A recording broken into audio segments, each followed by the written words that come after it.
আল্লাহ তাআলা বলেন, ইয়া আইয়ুহাল্লাযীনা আমানু, হে ঈমানদারগণ। ঈমান কাকে বলে? সহিহ বুখারীর বর্ণনা 4777 নম্বর হাদিস।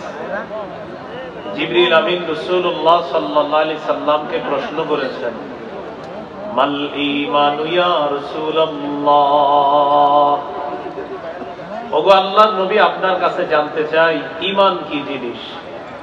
فقال رسول الله صلى الله عليه وسلم أن تؤمن بالله وملائكته وكتبه ورسله।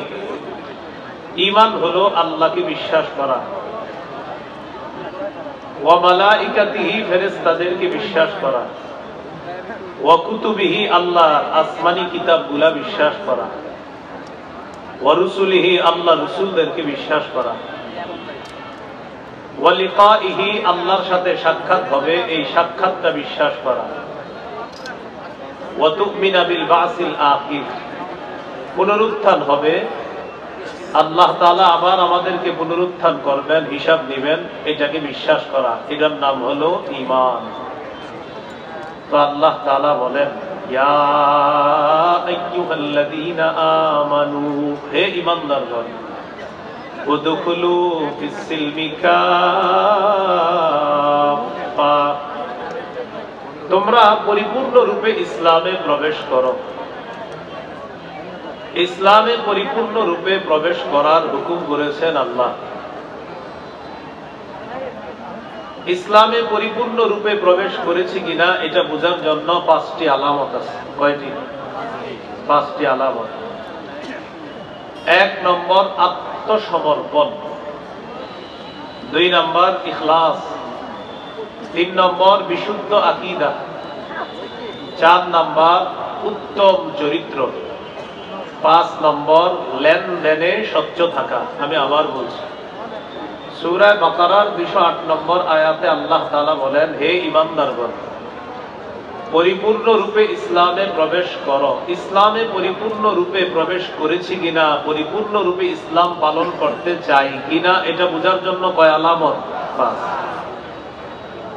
1 নম্বর আলামত আত্মসমর্পণ করা। আত্মসমর্পণ কাকে বলে? আত্মসমর্পণের আরবি হলো ইসলাম, বাংলা হলো আত্মসমর্পণ করা। সূরা বাকারার 131, 132 নম্বর আয়াতে আল্লাহ বলেন, ইয ক্বালা লাহু রাব্বুহু আসলিম ক্বালা আসলামতু লিরাব্বিল আলামিন। ওই সময়কে স্মরণ করুন যখন ইব্রাহিম আলাইহিস সালাতু ওয়াস সালামকে তার রব বললেন আত্মসমর্পণ করেন। ইব্রাহিম নবী বললেন, আমি বিশ্ব জগতের রব আল্লাহর কাছে আত্মসমর্পণ করলাম। ওয়াওয়াসসা বিহা ইব্রাহিম বানিহি ওয়া ইয়াকুব ইয়া বানিয়া ইন্নাল্লাহা আসতাফা লাকুমুদ-দীন ফালা তামুতুন্না ইল্লা ওয়া আনতুম মুসলিমুন।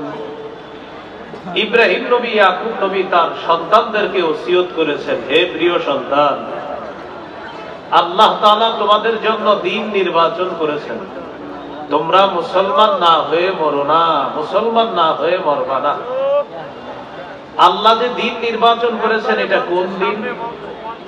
সূরা আলী ইমরানের 19 নম্বর আয়াতে আল্লাহ বলেন, ইন্নাদ-দীনা ইনদাল্লাহিল ইসলাম, আল্লাহর কাছে একমাত্র দ্বীন হলো ইসলাম।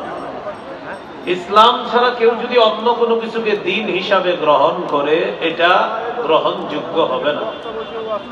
সূরা আলী ইমরানের 85 নম্বর আয়াতে আল্লাহ বলেন, وَمَن يَبْتَغِ غَيْرَ الْإِسْلَامِ دِينًا فَلَن يُقْبَلَ مِنْهُ যে ব্যক্তি ইসলাম ছাড়া অন্য কোনো কিছুকে দিন হিসাবে গ্রহণ করে, কামনা করবে, ফালাইয়ুকবালা, এটা কিছুতেই গ্রহণ করা হবে না, গ্রহণযোগ্য হবে না। ওয়া হুয়া ফিল আখিরাতি মিনাল খাসিরিন, সে ব্যক্তি আখিরাতে ক্ষতিগ্রস্তদের অন্তর্ভুক্ত হবে। বলি নাউযুবিল্লাহ।